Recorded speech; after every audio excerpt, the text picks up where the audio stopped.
Hello guys, update 14 for Hell Let Loose is on the horizon. There's been a new development brief with lots of juicy new details regarding the British, potential bug fixes, and also I wanted to talk about update 13.5. So let's get stuck into it. So firstly, let's address update 13.5. I've seen quite a lot of videos discussing the bugs and the issues that have turned up, and usually I scoff at these slightly clickbaity videos as they make it out to be the worst thing that has ever happened in gaming. However, this time I am slightly inclined to agree. Slightly. Now, while I've not been on Hell Let Loose since day one, like some people, I have sunk a fair amount of time into this game and I do absolutely adore it. And like many, I was very excited with the roadmap that Team 17 posted alongside their lovely development video. However, I've been playing games for a long time and I was also cautious at the incredibly long list of bug fixes they had planned. I mean, this thing was massive. Now, like almost every single game that has an update, for every issue you fix, you're probably making a new one. Alright, not every one, but usually this is the way. So at first I saw a few reports of reload animation bugs and some other issues arise, but I put it down to people being overcritical and seeking a bit of attention. I'm cynical at heart. So I jumped in with some friends and yikes. Reload bugs, weird rubber banding, and a couple of server crashes, all in the space of about an hour and a half. Now, I know a lot of people have had it a lot worse than me, and usually I'm quite fortunate with bugs in this game, but I'll be honest, I have not played it since that evening because it's just kind of put me off a little bit. Now, I know Hell Let Loose has never been perfect, but it is very hard to enjoy the game when all of a sudden 10 new bugs just suddenly present themselves. So it goes without saying, Team 17 have a lot more work on their plate, and they have to make update 14 as shiny and flawless as humanly possible, as eventually, if this continues, it will definitely start turning people away from the game. So I didn't want to spend too long going over the bugs that you guys are probably experiencing every single time you play, but let me know the worst ones that have impacted you so far, because mine has been, as I said, nowhere near as bad as some of you lot. So moving on to update 14. And a lot of things have been promised, along with new ways to report bugs and issues, alongside suggestions for the devs. Not just the bug fixes, but cosmetics and potential content down the line. And if they actually utilize this feature, the devs could really do some great work here. This would be a really valuable resource. I've seen it implemented in other games before, and it has produced some really great content, so fingers crossed with this one. But more importantly, we finally got confirmation of the location, or locations, and those are North Africa and Holland. Now, we only got pictures for North Africa, and both of these are gorgeous, stunning. I got very excited when I saw these pictures. I, like probably a lot of people, only expected one location to begin with, and probably two maps set in North Africa, but I guess there's only so much desert you can experience. Now, this means new and unique assets for both maps, as Holland's architecture is quite different from what we've experienced in Hell Let Loose so far, which is mainly France and a bit of Germany.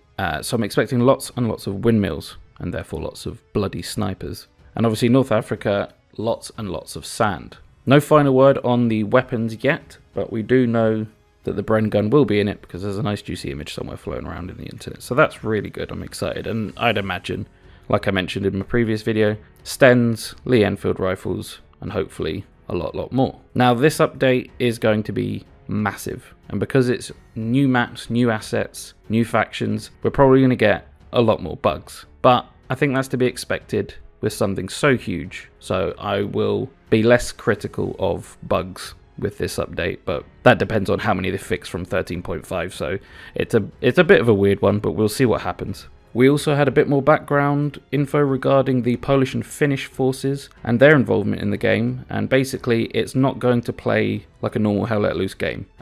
They've stated that due to the unique style of warfare that they experienced, it will reflect that in the game, so no actual word on what that is, but I'd imagine maybe different types of loadouts, new weapons, maybe completely new roles, who knows. It's quite exciting actually. Like, I know a lot of people aren't too bothered about this, but given that it's not taking away the core experience of the game and it's giving us something new in addition to, that's all good in my book. I mean, unless it's trash, then obviously get rid of it, but whatever, we'll see.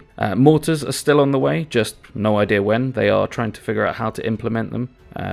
I imagine it's not the highest priority on their list right now, but excited to see them whenever they turn up.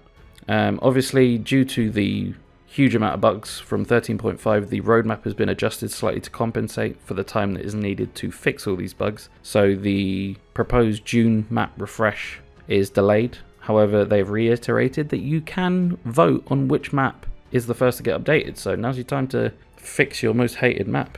Oh, that's a video idea. No, maybe not. We'll see. Let me know down in the comments. Most hated map in Hell Let Loose video, yes or no? So another feature that they've talked about before is every single year of development in the game will reflect a year within the war. So presumably the starting at the beginning, 1939. But they have said they're trying to figure out a way to represent that historically. So 1939, not all the weapons are going to be available. So you STG-44 mains are probably going to suffer a little bit, as you know, essentially you're just using sharp sticks and rocks. So we'll see how that pans out. That could be interesting. It could get a bit boring, I don't know. Non-verbal communication has also been mentioned once again, as some people are terrified that we're going to get Fortnite-style emotes and dances and all sorts of... Obviously, that's never going to happen, but they have said it's definitely not emotes. However, some kind of hand signals used would, I think, add to the immersion, because obviously they did use them in certain situations, so that I think that could be something that would be really interesting to see. But obviously, again,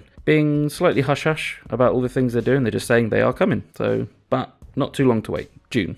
Oh, that is a long way away for me. So my console boys and ladies, you are definitely getting a server browser and some form of vote kick system. It's on the way sometime, somewhen, who knows. I just know that the people on console that I've spoken to are pretty much foaming at the mouth for these features, so that's good news. Just wish we had an actual time frame, but then again, if they said, yes, it's coming here, then they turn around and say, actually, no, we're still working on it. Disappointment. So just knowing it's in the works is good news for me and you. Well, not really me. So I glossed over some of the more smaller parts that I'm not too bothered about, but I will put the link to the full dev brief down in the comments or description, so you can have a look there at anything else that they've mentioned.